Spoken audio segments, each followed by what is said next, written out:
Hello everyone, and welcome back to Dark Souls 2 New Game Plus Differences. In this video, we're going to be going through to Duke's Dear Freja. And this boss caught me by surprise, because like I said last video, I'm guessing you watched this right after the last video, considering I'm putting it out the same day.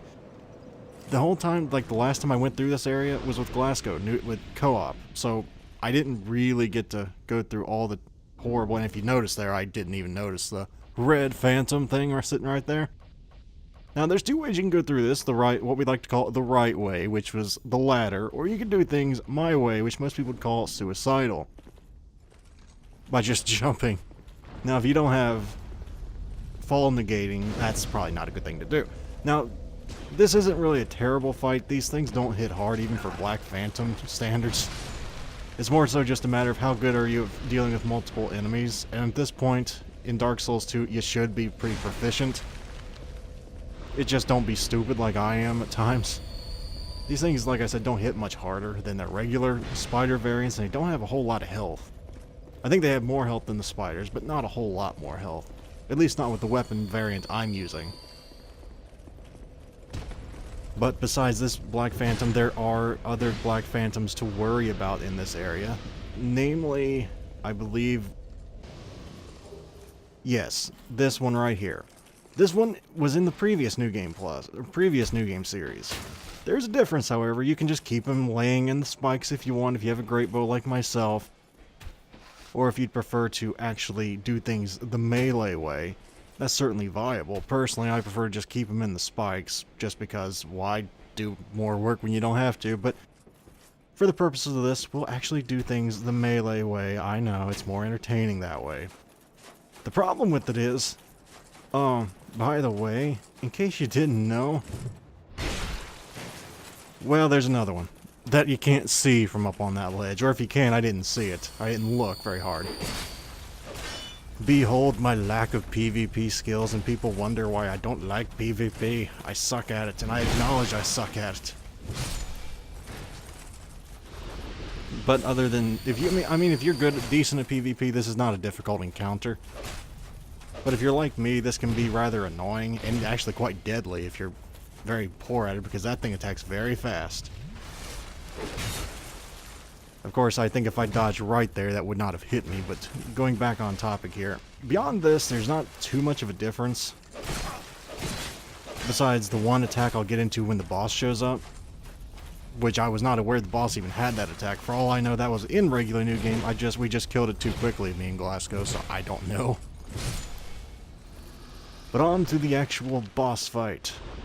Now, like I said, last time we kind of just sped through this fight, but this time it's agonizingly slower, even though it starts at half health considering I hit it so hard in the previous area, last video.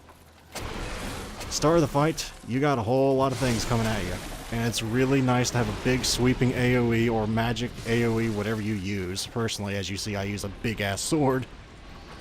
And once you get rid of the initial swarm of enemies, they don't ever really cause a problem ever again. At least they didn't for me. Now this is the attack I just went, what in the hell is that? And how do I avoid that? Because from my point of view, I never saw that attack. 2, it just was instant. I didn't even know it was casting that.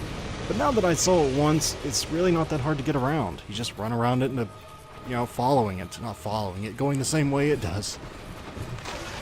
You might, in theory, be able to roll under it. I don't know that. Don't try that if you don't want to take a risk.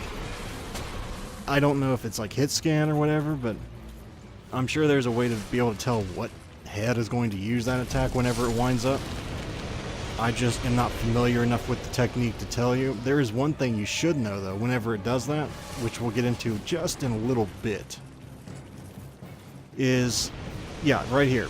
Don't get too close to the boss, because at times there will be an invisible wall around parts of her legs that you just go, get through the opening, it's open right there. And you just kind of run into a wall.